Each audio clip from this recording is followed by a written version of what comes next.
Halo rekan-rekan sekalian, salam sejahtera. Perkenalkan, nama saya Jason Yobilus Haryadi. Kali ini saya akan membahas salah satu kepercayaan yang ada di Indonesia sebagai kearifan lokal. Berikut cuplikannya.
Sepertinya kurang afdol ya, hanya menonton cuplikan video singkat.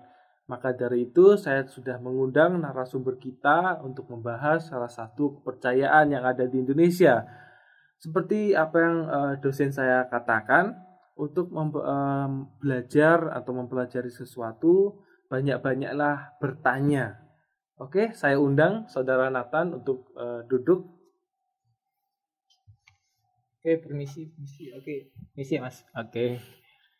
Terima kasih Saudara Nathan sudah hadir di acara podcast kita untuk membahas salah satu kepercayaan yang ada di Indonesia. Apa kabarnya Saudara Nathan? Puji Tuhan baik untuk hari ini. Oke, bagaimana perjalanannya tadi sampai di sini? Ya, tadi agak macet sih, tapi aman sih tadi untuk agak macet ya. Oke, langsung saja masuk dalam pertanyaannya ya.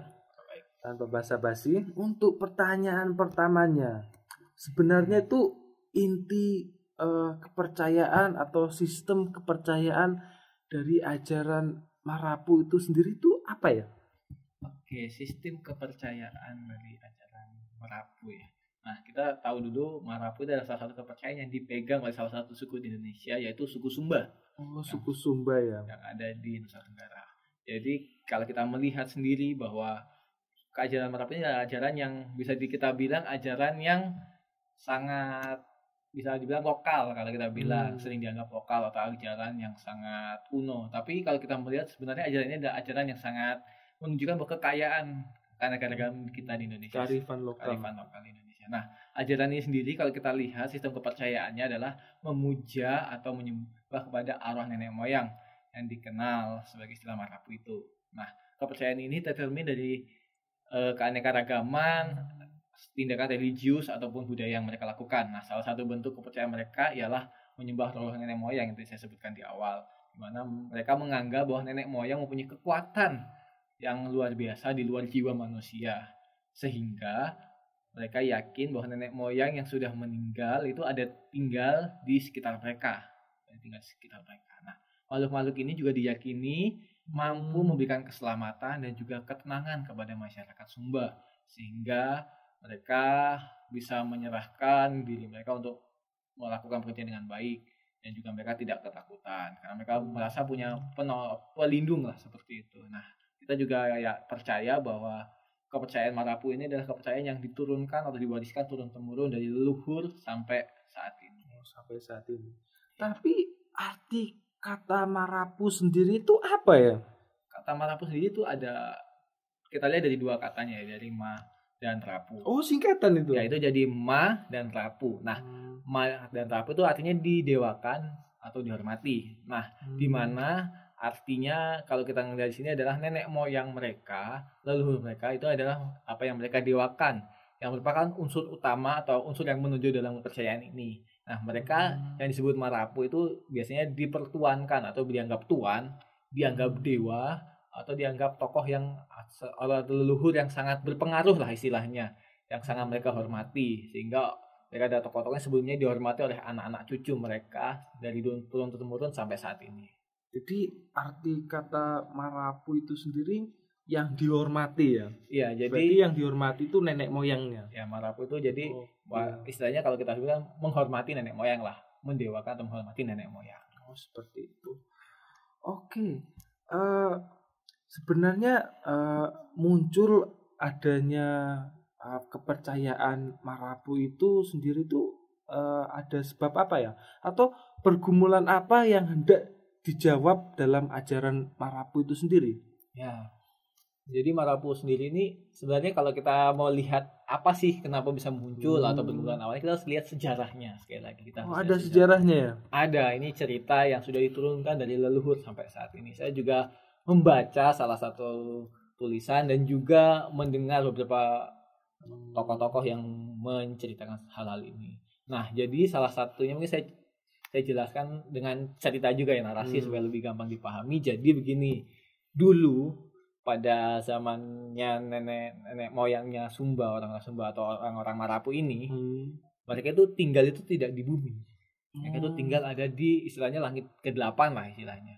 Jadi mereka itu tinggal di sana. Namun karena mereka tinggal di sana, tanah mereka semakin sempit, mereka akhirnya membutuhkan tempat yang lebih luas. Sehingga akhirnya di sana itu ada seorang yang nama penghulu segala Marapu. Di situ ada pemimpinnya di sana, di mana ia memerintahkan Laimboku Lambaku untuk turun memeriksa tempat-tempat yang dapat didiami oleh orang-orang Marapu itu. Jadi kayak Jakarta gitu ya. Jadi Jakarta itu sempit, maksudnya dalam arti udah banyak orangnya, jadi perlu tempat ke daerah lain supaya mendapatkan tempat gitu ya. Nah, benar, makanya kan ibu kota mau pindah ke Kalimantan. Iya. Jadi butuh tempat yang lebih luas lah untuk melaksanakan. Begitu juga mungkin ya kita dengan salah satu kepercayaan ini. Nah, di mana mereka mempunyai kekurangan tempat lah istilahnya. Nah, akhirnya yang tadi saya sebut Laimbowu Lambaku itu pergi untuk mencari tempat. Nah, akhirnya Loi Lambaku itu apa itu? Oke, Loi Lambaku itu adalah salah satu istilah di sana yang disebutkan. Loi Lambaku itu adalah disebut kabut dan elang. Oh, artinya kabut dan elang. Ya, jadi Loi Lambaku itu pergi ke tempat-tempat untuk melihat di tempat yang baik. Nah, saat akhirnya dia kan menemukan satu tempat di mana ada sumber air yang baik, hingga mereka bisa hidup dan juga tempat yang baik. Nah, akhirnya dia datang ke Sangkalik atau Alkalik lah istilahnya. Oh, Alkalik. Atau disebut oleh orang-orang Sumba ya. Di mana Alkalik itu adalah orang atau yang penguasa lah di situ. Dia memberikan tugas lagi kepada si Lambaku ini untuk turun untuk menggemburkan batu dan tanah di sana, sehingga di sana bisa ditanami oleh tanaman-tanaman di sana. Jadi tanaman sehingga orang-orang Marapu yang turun nanti bisa bertahan hidup di sana. Nah, seperti itu ya. Ya. Sehingga selanjutnya setelah sudah selesai dilemburkan, kembali lagi dia ketemu Sangkalik. Akhirnya sekarang mereka bermufakat nih, siapa nih yang akan turun ke dunia. Nah, jadi di langit 8 itu sudah kekurangan tempat, cari tempat, bertemulah di bumi itu, di Pulau Sumba itu untuk didiami. Oke. Akhirnya mereka bermufakat, akhirnya yang turun ke dunia adalah anak Marapu, sedangkan yang Marapu sendiri itu orang-orangnya yang leluhur Marapu tetap di atas. Oh, di langit Di ke-8 langit itu. ke-8. Nah, oh iya, tadi sang Alkalik itu tinggalnya nggak di langit ke-8, dia tinggalnya di langit ke-6, di tempat yang lebih kudus lagi. Ya, bisa dibilang lebih tidak bisa dimasukin lagi. Nah, akhirnya selanjutnya setelah mereka dipilih nih, anak-anak Marapu itu turun ke bumi itu dengan cara apa? Tangga besi dan teras kayu, di mana mereka turun begitu. Nah, dipercayai seperti itu. Kita nggak tahu kayak gimana sih, kayak gimana modelnya sekarang. Nah, selanjutnya di sana sang Kalik atau Alkalik atau sang pencipta menyuruh manusia itu diperintahkan untuk bercocok tanam, beternak, dan berkembang biak atau melahirkan keturunan, bahasa kita. Nah, peradaban lagi. Di mana Alkalik itu juga menyebutkan Ina Nuku Arahara. Apa itu? Itu adalah pengajarannya yang diterjemahkan Ibu Bapa Hukum Bapa Cara. Waduh, apalagi itu ya. Nah, di sini adalah di mana mereka harus mengikuti hukum dan aturan yang telah ditetapkan oleh para Marapu supaya mereka dapat menjalankan hidup dengan selamat dan panjang umur. Di mana mereka harus taat dengan setiap keadaan atau setiap aturan yang ada. Karena jika tidak mereka harus menerima sanksi. Di mana ada sanksinya. Nah, di mana biasanya sanksinya itu harus mempersembahkan kurban, baik itu ayam, babi, kerbau, sapi dan lain-lain, masih banyak lagi. Karena Marapu sendiri, ajaran Marapu sendiri percaya bahwa darah kurban diyakini dapat menggantikan tempat manusia seharusnya mendapat hukuman sebagai tempat menggantikan dia. Seperti dalam kekristenan ya, khususnya dalam PL itu orang-orang Yahudi itu kalau setelah berbuat salah atau ingin mendapatkan keselamatan, mereka harus datang ke imam membawa hewan atau barang yang hendak dikorbankan agar status mereka yang bersalah itu diganti menjadi benar, seperti itu ya? Ya, benar. Sangat mirip dengan Kristen. Nah, sang Kalik juga itu mereka anggap sebagai manusia yang adil dan benar, di mana keadilannya dilihat menjadi sebuah hukum dan norma bagi kehidupan orang-orang Marapu. Di mana ketika orang-orang yang tidak mengikuti salah satu norma atau ajaran yang telah ditunjukkan oleh sang Kalik, mereka seperti yang tadi saya sebutkan harus menerima hukuman atau membayar hukuman tersebut berdasarkan apa yang sudah mereka lakukan. Nah, makanya kalau kita lihat di sini sang Kalik itu bukan hanya ditakuti tapi juga merupakan seorang teladan, di mana kehidupannya itu bukan hanya harus dilakukan untuk tidak melakukan hukuman tapi juga menjadi teladan untuk mereka hidup dengan lebih baik begitu. Nah, secara khusus kalau kita lihat lagi, bagian ini juga mengajarkan bagaimana sih pentingnya relasi antara manusia dengan sesama, manusia dengan alam, manusia dengan Tuhan. Makanya kalau kita melihat ya salah satu budaya yang menarik menurut saya ya, saat seseorang dari orang-orang Marapu itu sedang atau hamil dan melahirkan, dia atau keluarga mereka diwajibkan harus menanam satu pohon. Saya melihat itu sebagai bentuk hebat yang mencintai alam, menunjukkan bagaimana mereka hidup bukan hanya manusia dan alam, dan manusia dengan Tuhan. Mereka punya relasi yang baik antara semua itu.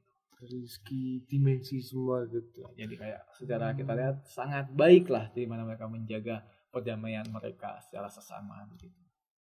Oke. Untuk kegiatan peribadahannya atau praktek-praktek yang diterapkan dalam ajaran Marapu itu apa saja ya? Kalau kita lihat praktik-praktik yang ada di Marapu itu sebenarnya ada banyak ya, tapi mungkin saya jelaskan beberapa saja, seperti Purula Windu, atau kita sebut kalau kita bahasakan sekarang itu ritual di halaman rumah, di mana ritual ini adalah ritual yang sangat penting bagi masyarakat Sumba, secara khusus Marapu, di mana upacara ini adalah mencangkup seluruh aspek kehidupan masyarakat, di mana orang-orang Marapu harus melakukan upacara ini di setiap kampung. Nah, pelaksanaan upacara ini dimulai dengan para tua-tua adat yang mereka berkumpul, bermufakat untuk mempersiapkan. Nah, setelah itu mereka mengundang masyarakat yang ada, kampung-kampung, supaya pada hari yang sudah ditetapkan, mereka harus melakukan upacara ini. Nah, upacara apa sih ini? Ya, di sini adalah upacara, kalau kita bisa dibilang penghapusan dosa atau pengakuan dosa atau mengakui dosa. di mana orang-orang itu datang kepada imam untuk menjelaskan apa sih yang telah mereka lakukan, dosa apa sih yang mereka telah lakukan, misalkan berzina, mungkin mencuri, merampok, bahkan mungkin membunuh sekalipun, mereka harus datang untuk menjelaskan kepada imam. Nah, setelah itu mereka harus membawa kayak berang atau uang lah, kalau mereka sebut itu kawadak. Nah, kalau imam tadi sebut itu marul tunggu. Nah, kalau barang bawahnya itu kawadak. Nah, seperti itu. Nah, jadi kayak ini ya, kayak di ajaran Katolik gitu. Kalau ada jemaatnya yang bersalah, jadi harus datang ke pastor atau ke romo, itu mengakui dosanya apa yang dia berbuat untuk didoakan. Ya. Betul. Tradisinya mirip-mirip seperti gitu. Ya, sangat kontras dengan kekristenan. Nah, juga kalau kita lihat ada budaya selanjutnya, bukan budaya sih, atau ajaran atau tradisinya itu adalah namanya pembelisian atau praktik upacara perkawinan, di mana ini hampir mirip dengan acara atau perkawinan lain-lainnya, di mana mereka itu mempersiapkan yang kita bisa bilang itu mas kawin. Nah, betul, mas kawin. Nah, kayak biasanya di Toraja, di Batak itu harus mempersiapkan mas kawin untuk pernikahan disebut, di mana mas kawin itu harus diserahkan dari pihak laki-laki kepada pihak perempuan, di mana sebelum diadakannya pihak secara khusus untuk memberikan itu ada musfakat atau adanya sebuah tindakan untuk menentukan apa sih yang harus diberikan kepada pihak wanita, sehingga diperlukan adanya utusan untuk jadi juru bicara kepada orang-orang, kepada kaum moderatornya wanita, gitu, moderator lah istilahnya, untuk bagian dari keluarga yang wanita ini untuk menjelaskan. Nah, setelah itu akhirnya dilakukan nih pembayaran, baik itu mungkin sang wanita mungkin ingin, atau keluarga wanita mungkin ingin 15 ekor kambing atau berapa ekor atau uang dan lain-lain, itu mereka bisa ditentukan sebagai mas kawin. Nah, selanjutnya adalah upacara kematian yang sering menjadi hal-hal yang menarik di sana juga, di mana orang Merapu beranggapan bahwa kehidupan setelah kematian itu bukanlah kehidupan yang menakutkan, karena mereka merasa kehidupan itu adalah kehidupan yang baru, di mana setelah mereka mati mereka mengalami kehidupan yang baru, sehingga erat kaitannya kehidupan atau upacara kematian dengan upacara orang-orang meninggal ini dengan upacara dengan kegiatan-kegiatan sosial seperti kayak meninggalkan dunia ini dengan memberikan penguburan yang baik, memberikan persembahan korban yang baik, supaya orang yang sudah meninggal ini dapat diterima oleh Sang Khalik atau yang Tuhan yang Maha Kuasa, sesuai dengan adat istiadat yang ada di suku Sumba itu sendiri. Nah, selanjutnya juga ada yang lain, upacara pengobatan, upacara pertanian dan peternakan. Nah, seperti itu. Nah, salah satu nih upacara yang sangat menarik nih di Sumba atau di suku Marapu itu adalah Woleka. Apa itu Woleka? Woleka. Asik kan namanya, Woleka. Nah, Woleka itu adalah upacara adat yang dilaksanakan 40 tahun sekali. Lama nih. Berarti kalau saya lahir gitu umur 40 baru diadakan lagi gitu. Ada lagi.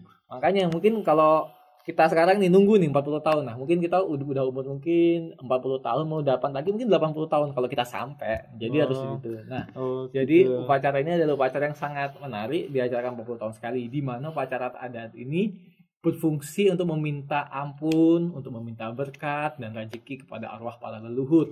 Di mana biasanya ya upacara ini menghabiskan banyak sekali biaya, di mana mereka harus menyembelih 100 ekor kerbau, 100 ekor sapi, 200 babi dan beberapa kuda. Sehingga kalau kita lihat upacaranya adalah upacara yang paling besar di suku Sumba atau ajaran Merapu. Itu milik 100 kerbau sama 100 kambing milik atau semuanya itu? Nah, hewan-hewan yang dijadikan lauk pauk ini, hewan-hewan yang tadi sudah disebutkan ini berasal dari hewan peliharaan masyarakat. Jadi bukan hanya 1-2 orang aja, tapi seluruh masyarakat yang ada, mereka memberikan persembahan mereka untuk meminta rezeki kepada mereka juga. Nah, sehingga jika kita lihat dari seginya banyak hewan, ini adalah acara yang bisa dibilang acara yang sangat besar, dan termasuklah bisa dibilang mewah lah, karena acaranya dengan tanda kutip dengan barang yang sangat banyak.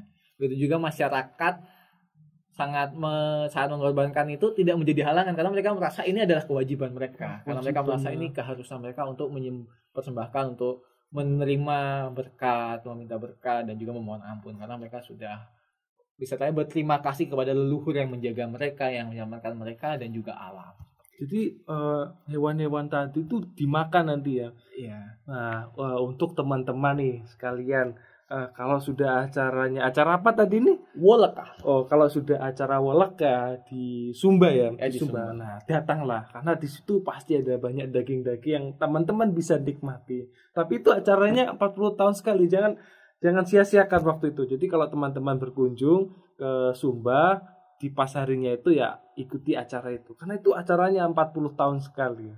Oke. Ingat itu teman-teman. Jadi kalau upacara-upacara tadi itu dilaksanakan di mana aja ya? Di tempat ruangan atau di mana gitu? Nah, secara umum sih biasanya acara-acara upacara secara khusus orang-orang dari Molokai lagi dari suku Marapu ini adalah tempat terbuka biasanya seperti lapangan dan juga padang. Kenapa? Karena biasanya acara-acara atau upacara-upacara yang dilakukan oleh suku Sumba atau ajaran kepercayaan Marapu ini adalah tindakan-tindakan atau sesuatu yang bisa dibilang membutuhkan tempat yang luas seperti yang tadi kita lihat. Di mana upacara-upacara itu membutuhkan masyarakat yang banyak sehingga membutuhkan tempat yang lebih luas. Sehingga banyak di sana itu tempat-tempat yang terbuka yang dipakai untuk melakukan upacara. Juga ada biasanya kalau seperti yang tadi ya, kayak upacara yang kematian, mungkin ada kan di sana juga upacara kayak pemindahan tulang. Karena berarti mereka membutuhkan kuburan lama dan kuburan baru. Di situ juga biasanya mereka harus mempersiapkan hal-hal lain. Jadi kebanyakan sih tempat terbuka sih kalau kita melihat bagaimana upacara itu dilakukan di sana. Oh, jadi itulah ya kurang lebih berkenaan dengan ajaran Marapu kepercayaan dan juga ritual lah, tradisi yang ada di Marapu. Oke, seperti itu teman-teman. Kalau teman-teman punya informasi yang lebih komplit lagi, informasi yang lebih banyak, bisa tulis di kolom komentar apa saja tadi teman-teman yang tahu untuk dibahas nanti kami akan baca kembali. Kemudian jangan lupa untuk berikan like-nya ya supaya video ini terus berkembang seperti itu. Untuk mengakhiri podcast kita pada siang hari ini, saya secara pribadi mungkin ada kata-kata yang salah atau informasi dari saudara Nathan yang kurang tepat. Mungkin bisa dikoreksi di kolom komentar dan mohon maaf karena kami juga belajar untuk memberikan informasi kepada rekan-rekan sekalian. Oke, sampai jumpa di lain waktu.